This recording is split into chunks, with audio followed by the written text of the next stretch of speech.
দুজন বক্তব্য রেখেছেন। আমি আমি আমি বলছি মাননীয় সদস্যবর্গ অন মাই লেফট, তার উপরে এই অর্থনৈতিক সম্পর্ক বিভাগ তাদের মাননীয় মন্ত্রী একটু বসেন, ওনার মিনিটটা শেষ হোক। একটু একটু আচ্ছা একটু বসেন, আমি ওনারটা শেষ করি। জি মাননীয় সদস্য। জি মাননীয় স্পিকার, এই জনাব আক্তার হোসেন, আপনাকে আবার 2 মিনিট দেওয়া হবে, দয়া করে একটু বসুন, আমি দেখি মাননীয় চিফ হুইপ কি বলতে চাচ্ছেন। দাবি নম্বর 11 এর উপর মোট 8 জন মাননীয় সদস্য ছাঁটাই প্রস্তাব দিয়েছেন। আমি তাদের মধ্য হতে 2 জন মাননীয় সদস্যকে ছাঁটাই প্রস্তাব উত্থাপনের আহ্বান জানাবো। প্রথমেই রংপুর 4 আসন থেকে নির্বাচিত মাননীয় সদস্য জনাব আক্তার হোসেন, আপনার সময় 2 মিনিট। ধন্যবাদ। মাননীয় স্পিকার আপনাকে ধন্যবাদ। আমি আক্তার হোসেন, সংসদ সদস্য রংপুর 4, প্রস্তাব করছি যে অর্থনৈতিক সম্পর্ক বিভাগ সম্পর্কিত সরকারি নীতি সম্পর্কে আলোচনা উত্থাপন করবে হিসাবের খাত 113 অর্থনৈতিক সম্পর্ক বিভাগ শিরোনামাধীন 11 নং দাবি হ্রাস করিয়া 1 টাকা করা হোক। মাননীয় স্পিকার, বাংলাদেশ নানাভাবে ঋণের জালে আবদ্ধ হয়ে পড়েছে। অর্থনৈতিক সম্পর্ক বিভাগ মূলত বিদেশি ঋণ, অনুদান এবং উন্নয়ন যে সহযোগিতাগুলো আছে সেগুলোর বিষয়গুলো তদারকি করে থাকে। বাংলাদেশে বিদেশি ঋণের পরিমাণও এখন কয়েক লক্ষ ডলার সেটা ছাড়িয়ে গেছে।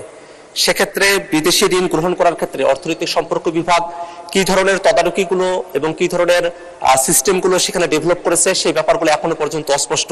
আমি ভরসা রাখি হিরন স্মার্ট ওয়াটার পিউরিফায়ারে। বরং আমরা অনেক সময় দেখতে পাই যে বিদেশি দাতা যে সংস্থাগুলো আছে তার উপরে এই অর্থনৈতিক সম্পর্ক বিভাগ তাদের মাননীয় মন্ত্রী একটু বসেন, ওনার মিনিটটা শেষ হোক। একটু একটু আচ্ছা একটু বসেন, আমি ওনারটা শেষ করি। জি মাননীয় সদস্য। জি মাননীয় স্পিকার,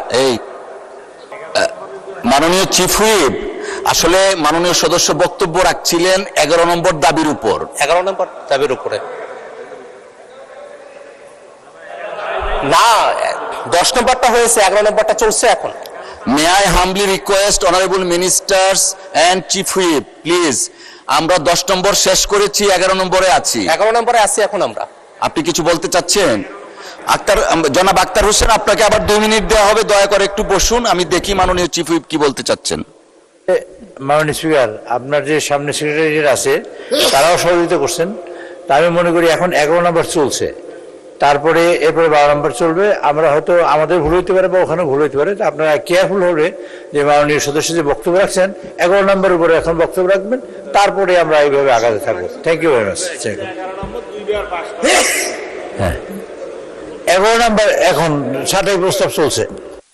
মাননীয় অর্থমন্ত্রী, নম্বর উত্থাপন করেছি, ছাঁটাই প্রস্তাবের উপর বক্তব্য হয়েছে, এখন পাশ করার সময়। না দুজন বক্তব্য রেখেছেন।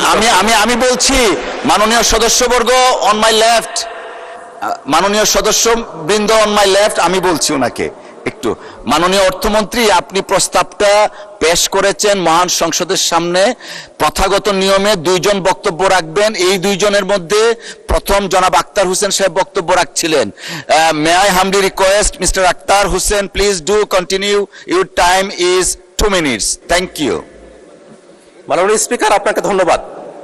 আমি আক্তার হোসেন, সংসদ সদস্য রংপুর 4, আবারও প্রস্তাব উত্থাপন করছি যে অর্থনৈতিক সম্পর্ক বিভাগ সম্পর্কিত সরকারের নীতি সম্পর্কে আলোচনা উত্থাপন করবে হিসাবের খাত 113 অর্থনৈতিক সম্পর্ক বিভাগ শিরোনামাধীন 11 নং দাবি হ্রাস করিয়া 1 টাকা করা হোক। মাননীয় স্পিকার, বাংলাদেশ এই মুহূর্তে নানাবিধভাবে সরকারি এবং দেশের ভিতরকার এবং বিদেশি নানা ধরনের ঋণে জর্জরিত হয়ে আছে। অর্থনৈতিক সম্পর্ক বিভাগ মূলত দেশে বিদেশি ঋণগুলো নিয়ে আসা এবং সেই ঋণগুলোর ভিত্তিতে উন্নয়ন প্রকল্প গ্রহণ করা এবং বিভিন্ন বিদেশি অনুদানগুলোর বিষয়ে তদারকির দায়িত্ব পালন করে থাকে। কিন্তু এই প্রতিষ্ঠানের এখন পর্যন্ত আমরা কাজ যেটা দেখি, তারা সাধারণত বিদেশ থেকে ঋণ দিয়ে আসে এবং এমন কিছু প্রকল্পে এই ঋণগুলো ব্যবহার করা হয় যে প্রকল্পগুলোতে নানা ধরনের বড় বড় ধরনের দুর্নীতি হয়, যে বিষয়গুলোতে অর্থনৈতিক সম্পর্ক বিভাগ এখনো পর্যন্ত কার্যকর কোনো তদারকি গ্রহণ করতে সমর্থ হয় নাই। আমরা মাননীয় অর্থমন্ত্রীর কাছে এতটুকু দাবি জানাতে চাই যে অর্থনৈতিক সম্পর্ক বিভাগ সামনের দিনে বিদেশ থেকে যে ঋণগুলো নিয়ে আসবে সেই বিষয়গুলোতে ঋণের শর্তাবলী কি আছে এবং ঋণের পরিমাণটা কি পরিমাণ, কোন দেশ থেকে নিয়ে আসা হচ্ছে, প্রত্যেকটা বিষয় যেন সংসদের সামনে এটা ক্লারিফিকেশন দেওয়া হয়। এবং একই সাথে যে ঋণগুলো নিয়ে আসা হয়েছে সেগুলো যে প্রকল্পে ব্যয় করা হবে বলা হচ্ছে, সেই প্রকল্পগুলো কতটুকু দেশের জন্য প্রয়োজনীয় এবং সেই প্রকল্পের মধ্য দিয়ে আসলে দেশ লাভবান হবে কিনা এবং সেই প্রকল্পে কোনো ধরনের দুর্নীতি হবে কিনা সেগুলো বন্ধ করার ক্ষেত্রে মাননীয় অর্থমন্ত্রী যেন অর্থনৈতিক সম্পর্ক বিভাগের মধ্য দিয়ে একটা পদক্ষেপ গ্রহণ করেন। এবং সর্বশেষ আর একটা কথা বলতে চাই, সম্প্রতি আমাদের মাননীয় প্রধানমন্ত্রী তিনি মালয়েশিয়া এবং চায়না সফর করেছেন।